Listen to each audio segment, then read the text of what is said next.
The JMF Advisors Show is a podcast for business owners, C-suite executives, and entrepreneurs who are looking to build, grow, or even exit a business.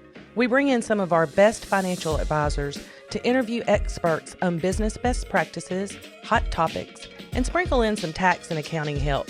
If you're a business owner, startup founder, CFO, or just starting your side hustle, this podcast is for you.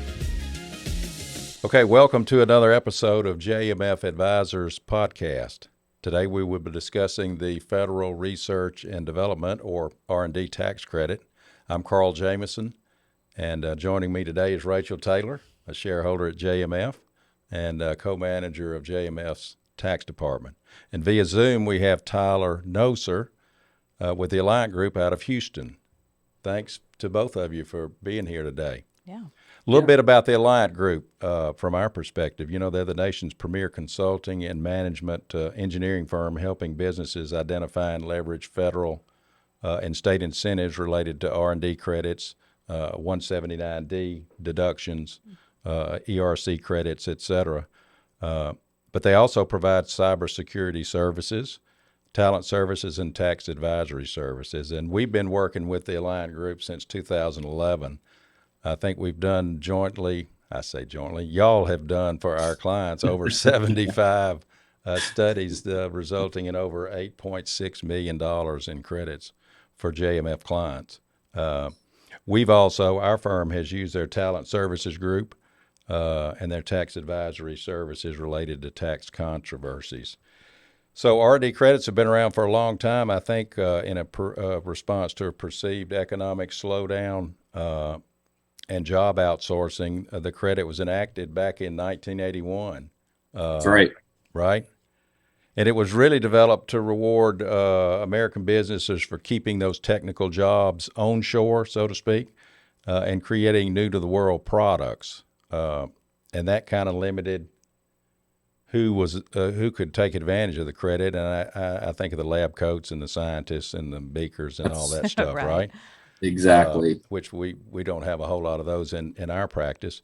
But in 2003, final regulations were issued eliminating the new to the world and replaced it with a new to the taxpayer, which obviously opened up a lot more companies and lowered the threshold. So a lot more companies could take advantage of it. And then in 2006, the alternative simplified credit was enacted, which provided additional flexibility on how you calculated the credit, which just helped even more. And then, Tyler, we were talking earlier, in 2016, it used to be subject to alternative minimum tax, but that went away in 2016. So it's just been progressive. Oh, and they made it permanent. When did they do that, Yep. Tyler? That was the same act as the alt-min elimination. Okay. So the PATH Act also made it permanent, and it also created the startup provision, which was now one of the more recent updates with the inflation bill.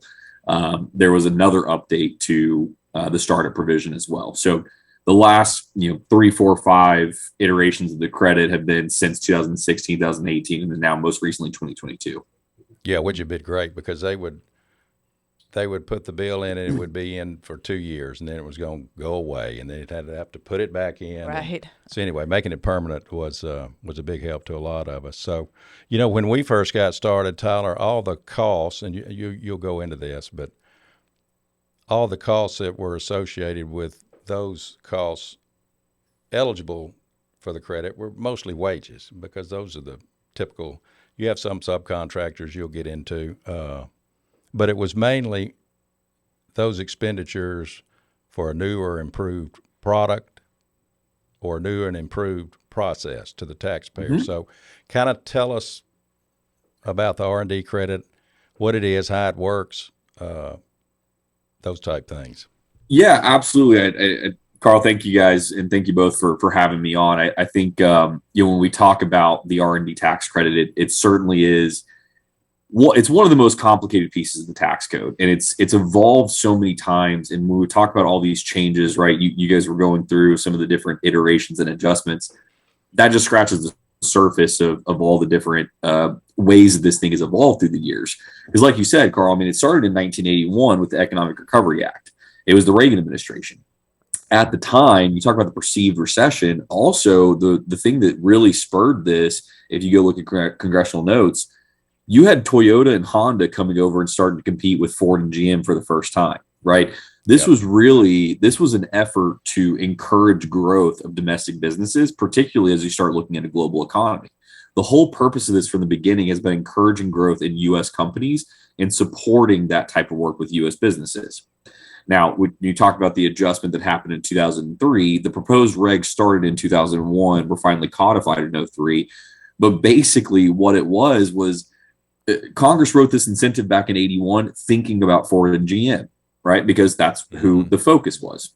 Well, when you write an incentive based on two super companies, Fortune 500s, it makes sense to make the standard patents. It makes sense to say that you have to have something new to the world because those companies have true research teams trying to come up with new to the world innovations.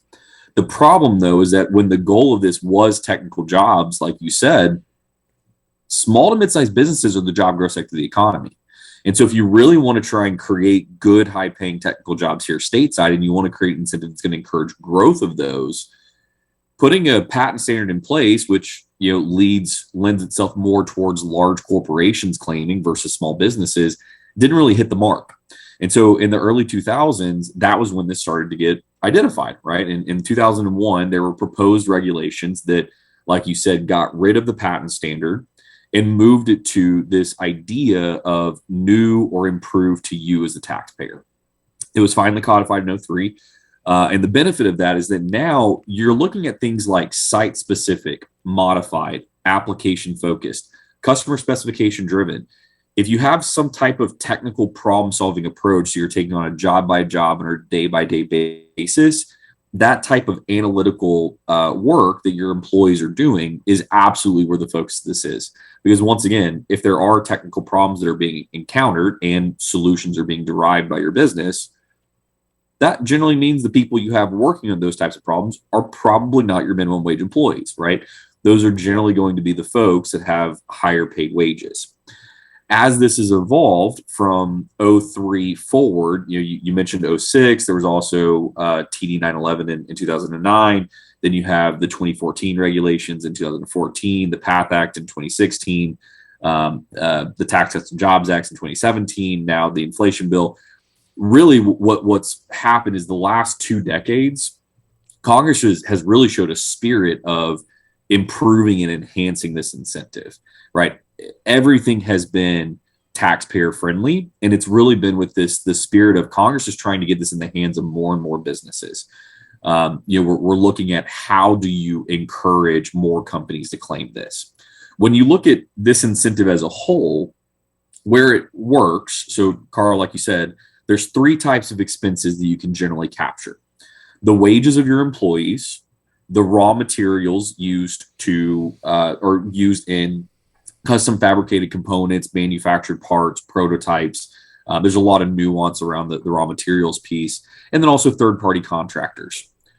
The industries that primarily are the target or the sweet spot of this are really going to be your engineering, your architecture, your manufacturing, your fabrication, construction, and then get into software and technology. Obviously, right? Some of the new applications that are being developed, or when you look at software and technology, this is what's interesting.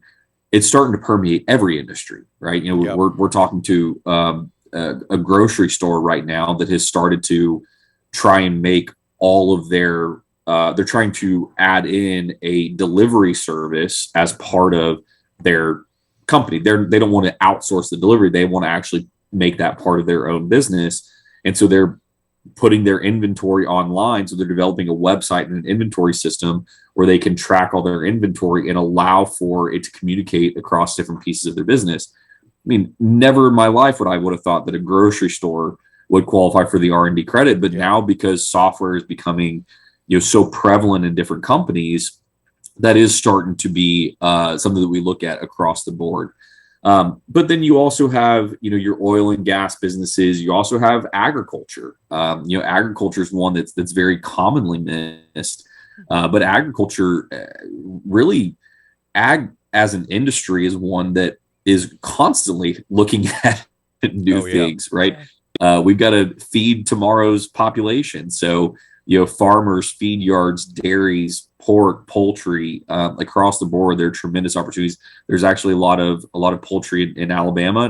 We've had a lot of success with poultry operations, egg layers, groups like that. It's been very successful in that space. But what this incentive allows you to do is that if you have different initiatives within your company, right? And for an architect or an engineer, for example, that initiative may be a customer-driven project. Someone may hire you to say, I would like to design a building. I need your help in designing this. So for an architect engineer, their initiative is their customer's request. Yep. For a software company, their initiative may be, I want to develop a new app, or I want to add this new functionality. For other businesses, it really can be any number of things. It can either be externally driven or internally driven in either case. But if you have an initiative for your company where you're going through and putting in effort to try and come up with these solutions, what this incentive allows you to do is it allows you to convert the expenses incurred by your business for that work from deductions to dollar for dollar tax credits. So you can actually reclassify a piece of the expense to an asset that's really 3 to 5 times more powerful. So you think of, for every dollar spent, instead of getting 20 to 30 cents back, you can end up getting the full dollar back. So the mechanic of it from a tax perspective is fairly powerful.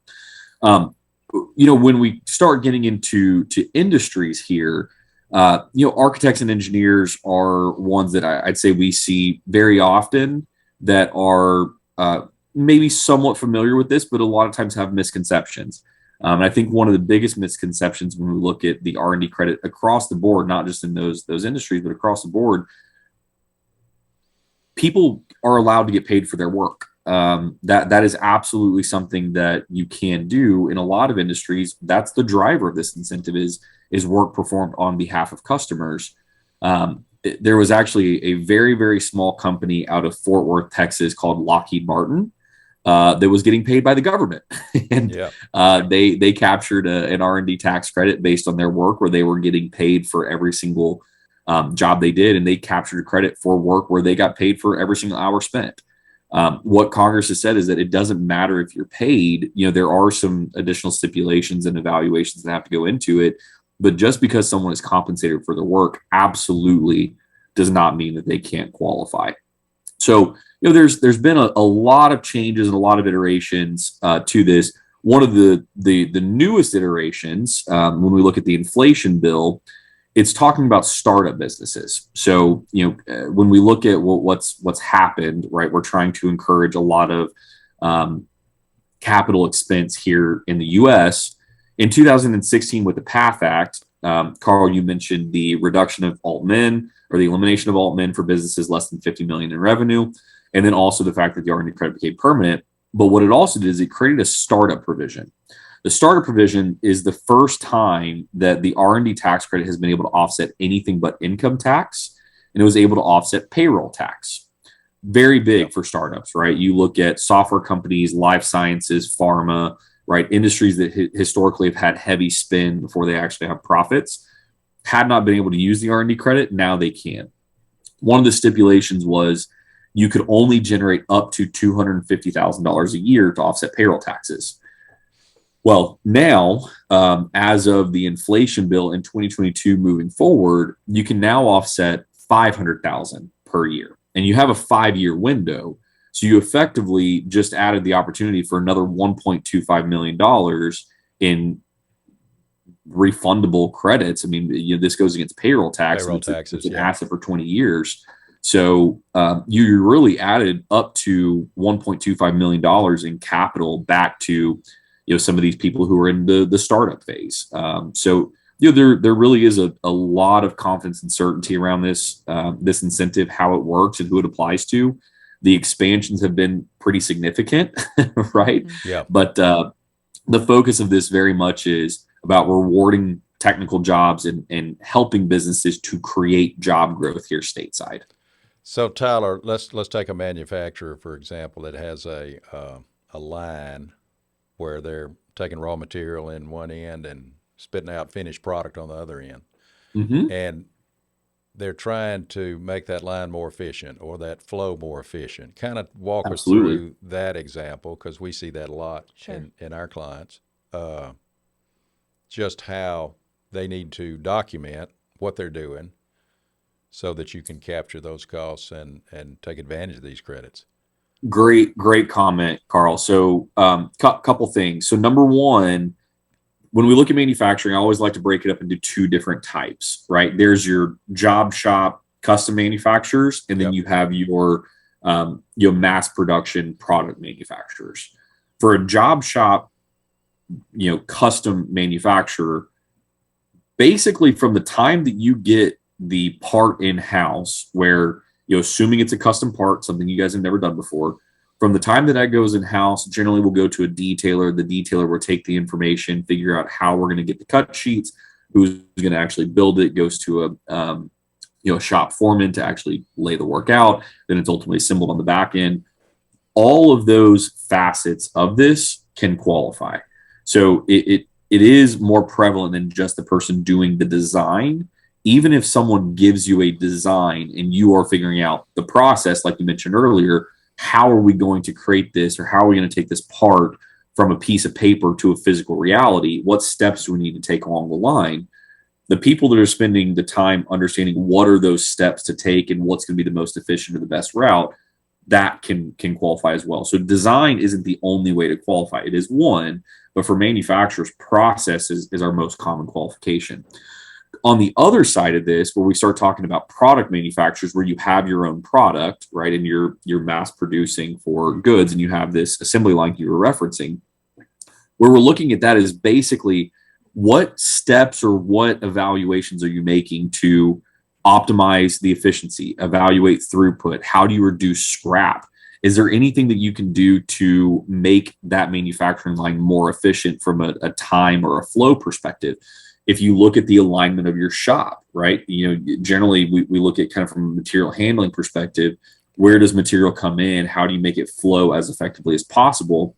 If you have an established process and you're doing the exact same process time in, time out, and you make no changes, not really the incentive that you're looking for. However, I am yet to meet many manufacturers that just say, we've got this good, we're done, we're never going to touch it again. I mean, kind of the nature of the business is, how do we improve this? How do we make this more efficient? If we're at a 3% scrap rate, how do we get it down to 2%? How do we get to 1.5%?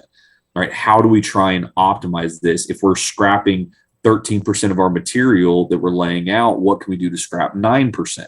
Right? These types of evaluations, where people are looking at, what do we buy? How do we supplement our process? How do we build our flow? How do we reduce our time? All these different evaluations, even on existing products, that time by people, and then testing, right? If you say, I think that if we do it this way, it's going to be more efficient, you don't know until you test it, right? And so that's where you'd have mentioned initially, Carl, about the wages, right? The wages of people.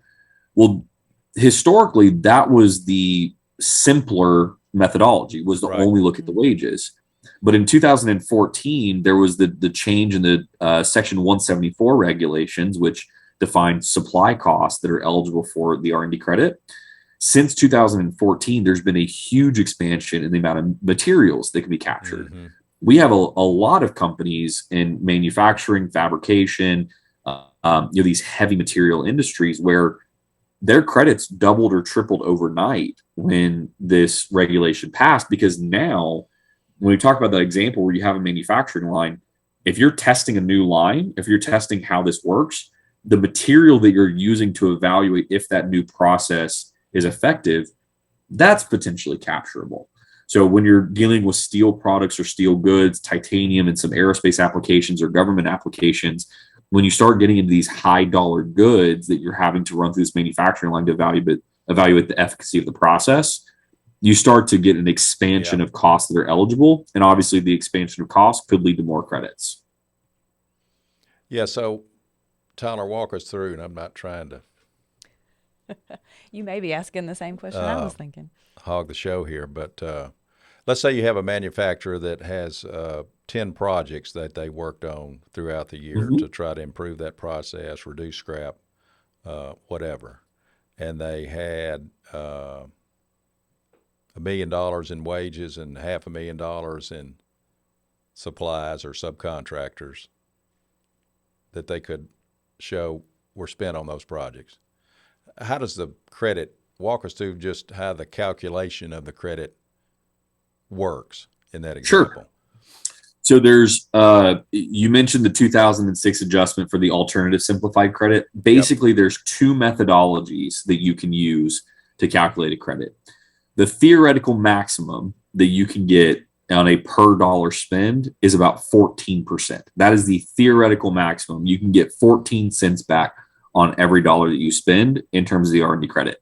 I can tell you in the 10 plus years I've been doing this type of work, I've never seen someone get 14%, right? The most common example is when you look at the type of analysis, there's a 3-year comparison where you look back 3 years, or you compare back more to the start of the business. In either case, what you end up doing is you put your expenses into your current year evaluation. You compare that with what you've done in prior years. And then the result is that on most businesses, you end up with about 6 to 8 cents back on the dollar. So for someone who's spending, $1 million in wages, and let's use the example of pre 2014 and post 2014, because this is a fairly good example. Pre 2014, you had $1 million in wages. That's going to give you between $60,000 and $80,000. Now, one of the exciting things about this is it's not that you can just do this 1 year. You can actually go back up to 3 years at one time. So you can do 4 years at once. So that business now is generating $60,000, $80,000. When you do 4 years at once, that means you're talking about between a $250,000 and almost a $350,000 cash injection back to the business. Now let's take it post 2014, right, where you mentioned the $500,000 of supplies. That's another $30,000 to $40,000 of credits per year. So now this business that was getting $250,000 to $350,000, now you're talking $350,000 to $500,000, $350,000 to $600,000 in credits, because the supply aspect can be captured. So on a per year basis, 6 to 8 cents back on the dollar, 1.5 million. You're talking 90 to 140. On a 4 year basis, you're almost 400 to 600,000 in potential credits. But that's not where this ends, right? This is now a permanent piece of the tax code. So you say that almost $100,000, that's bottom line every year, right? Because you can do this in perpetuity. And so for business owners, when you look at kind of tax planning strategies, you have the ability to recoup cash from taxes already paid in prior years. But on a go forward basis, we have clients we've been working on for 15, 20 plus years now, where it's part of their every year strategy. If you have taxes paid, you use this incentive, you reduce your taxes owed. That's additional capital, additional cash for the business. Yeah, we have a lot of mutual clients that that we've done that. I think we have some clients every year, right? Yeah, that's right. And you can start monetizing it as soon as April of the year prior, because when you start talking about making estimated tax payments, when you have a pretty good idea of what you're doing or how your business is working, you can immediately start saving cash as early as April of the year prior to the tax deadline. I mean, it really can be something where you can add cash to a business very, very quickly with this. Yeah, and I guess that first year you were talking about where you can go back 3, Rachel, you gotta beat the statute. That's right. Expiring on that third. Got to watch your dates. Right? That's yes. Right. And that's always the one we work on first. Right? Or y'all work on first, right, Tyler? Yeah, we call them the bookend years. Yeah, they're called the bookends, right? You have the most upcoming year and the third year. Current year and last year, right? The last year, as you guys said, statutory. You do not want to let that go. Whatever is your statutory year, as soon as that deadline passes, those credits are lost for forever. Yep. That is a really sad day, right? You don't want to let those credits go. But the other side of it is, on a current year, that's immediate cash, right? If you had expected to pay $150,000 of taxes and you get $100,000 of credits, you only owe $50,000. That's $100,000 immediately saved.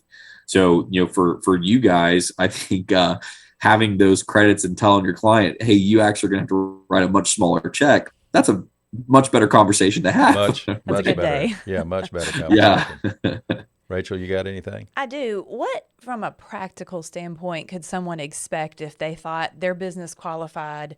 What would they need to be doing on their internal bookkeeping systems to be ready to provide the information to calculate this credit? Yeah, to kind of make their job a Right. little easier. What are they going to be asked for, I guess? Great question. So let me first start with this. Going into 2001, or when we talk about the early 80s through the early 2000s, the expectation and the standard by the IRS was not only that you had a patent, but also that you had contemporaneous record keeping for that patent. Mm-hmm. So let's play that out, right? Sitting here today in 2022, how many of your manufacturers have contemporaneous time tracking? Probably none, right? Almost none are going to track minute by minute, hour by hour what their employers do because they don't need to. That's not a relevant piece of information for them to effectively run their business. Not unless So what's they're an happened is, accountant. That's Right. right. yeah, well, you guys would love that, but they don't necessarily always do that. But what's happened is, Congress has moved this further and further away from any of these very, very strict regulations that say you must have this, you must have that. There's absolutely no type of absolute standard today of what documentation is required. Generally speaking, what the IRS has said is that the best way to go about this methodology is a project-based approach. They want to look at what activities are you doing, what jobs are you taking on. So some type of project-based accounting system or job costing system, those are generally the studies where we have not only the easiest results in terms of process, but also the best, because when you have material expenses or when you have contractor expenses, if you just have those expenses out in the ether, you can't tie them back to a job. It's really hard to allocate that type of an expense to something that's specifically defined for this incentive. But if you have job costing, if you have project-based expensing, being able to allocate those expenses to jobs, not only is that good from a process perspective, but also from a results perspective, because now you're looking at being able to generate more type of costs on a per job basis. So I don't want to say that if you don't have job level costing that you can't qualify. You absolutely still can. It just may be that if you in prior years, if you don't have it, maybe it's a wages only incentive. But then when you start accounting for materials on a per job basis, maybe then your credit can start increasing as years go forward. So I wouldn't say it's a yes or no in terms of qualification. It's probably more of a magnitude of qualification based on how you keep information and how you track things. When we work with pig farms, trust me, their level of job costing, not great, right? Yeah. There are certainly things left to be desired there in a lot of cases. But, whatever clients have, whatever systems they use, certainly if you're keeping accurate business records, there's likely enough to generate a credit. It just may be that as the process goes along and as we're able to educate people on what we're looking for, they may be able to make small tweaks here or there that could end up increasing their credit for future years. That makes sense. So you could start somewhere, and then as you learn, you could improve your record keeping for future years. Yeah, that makes absolutely sense. Tyler, is there when you're looking at a new company, is there kind of a level of wages or revenue or some other measure where you say, I'm not sure that you have enough or would have enough expenses to make the study worth its while, if you will? That's a great question. Seems I like would there say used to be some numbers we would talk about when we were. Yeah, I think that it's evolved a little bit, Carl, with the startup credit being put in and kind of a push for eligibility by small businesses. One of the biggest limiters in the past was, you mentioned alt-min. I mean, that was a huge limiter for businesses. Leading up to that, for folks who are not incredibly tax savvy, alt-min is a tax provision that basically says, even if you can use credits to take your tax below a certain level, this is the least Congress will pay or the least IRS will take. That was a limiter on 9 out of every 10 businesses we talked to. We started in 2001. From 2001 to 2015, 9 out of 10 companies had some type of limitation with alt min. So that was huge for businesses. The starter provision has expanded this. What I would say, Carl, is instead of thinking it from, is there a certain threshold? What we generally do is we do some type of an initial consultation, right? We'll do an initial discussion with someone, and we'll say, look, based on what you're telling me, probably the most realistic outcome is A to B in terms of credits, right? On a per year basis. In a lot of cases, what we'll say is, hey, you can generate 10 to 15,000 per year in credits. Right. Is that worth your time? Right. I've got a client in house right now that for 7 years, we've delivered them $7,000. And to them, that is great, right? Yeah. They love getting that $7,000 and the study is worth the time for them. And, it all works. For others, I've had a business owner before tell me, if I can't make $150,000, I'm not going to do it regardless if I can get 100. I need a 150 or else it's not worth it. Beauty is really in the eye of the beholder. So what we generally do is do a quick conversation, generally about 15 or 20 minutes, where we can understand a little bit about the facts of the business, some of the expenses, what may qualify, and then let them know we would expect you to be A to B. Is that worth your time? Yeah, and we've had clients that didn't think it was worth their time, or not the management's time, but his staff. Absolutely. He's like, y'all are going to be bothering my people trying to get information to document, and I don't want them going through that. Turns out we convinced them otherwise, and it's been a great deal for them every year. But I think a lot of people think that we're going to be sitting on their manufacturing floor pulling their shop foreman 3 hours a week for a year. That's not the case.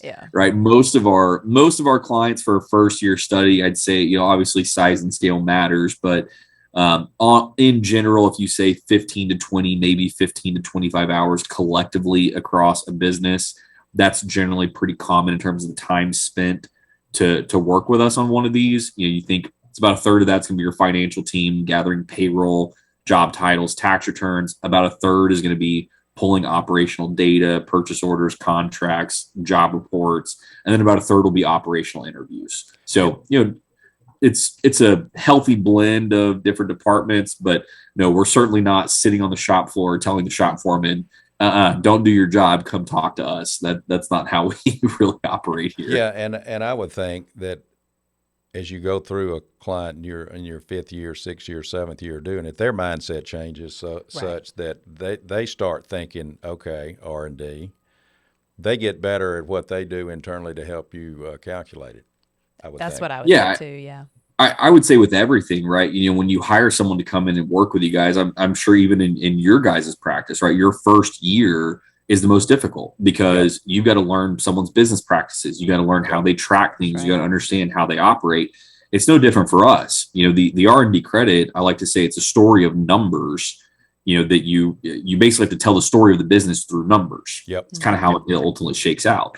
So, we're trying to understand the business to tell the story through the numbers. Well, year by year, if the business doesn't drastically change, then we get much better at understanding what information we need to detail that year of the business via the numbers.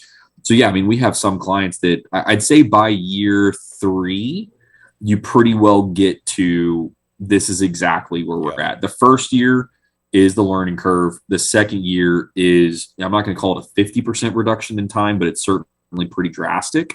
And then by year 3, we've got clients that pretty well in 5 to 7 hours can get a whole project done. They know exactly what they're sending us. They compile it, send it over. We build our model. We do a couple interviews, and we're out the door. Maybe helpful to look at that first year as more of an investment for the future years instead of just a cost for that 1 year. Right. Rachel, you got anything? He has covered everything I had. Tyler, you've done a great job. Any last thoughts, or if we have someone that's interested in seeing whether their business might qualify for R&D credits? Yeah, absolutely. We are Alliant Group. We are here to serve, right? We work with JMF, and we've had a tremendous relationship with you guys for years. Basically, if anyone is interested in learning if they could qualify, we do gratis assessments for clients to understand what may be out there. We'd happy to take a 15, 20-minute phone call, learn what your business may be entitled to, how it would fit in. We want to go through ownership structure, tax, operations, all of it. That's the reason why we really love working with great CPAs like Carl and Rachel, because at the end of the day, accountants are very helpful in understanding how this will work and making sure the timing is right. But our firm, Alliant Group, we've been in business for 20 years. We've delivered about $17 billion in tax benefits, and we live to serve clients and CPAs. So if there's anything we can do to help out, would be very, very helpful to talk with anyone and see if there's an opportunity. One other thing I would mention is, for people who, I think some folks, there was a bit of a push on the R&D credit back in the 2012, 2013 timeframe. A lot of companies heard about it back then and started a program. If your credits have not increased pretty substantially through the years with all the iterations and the changes, if your credits have been fairly consistent, it would be a very good time to revisit. Just because there have been so many recent changes, there have been so many iterations in how this works.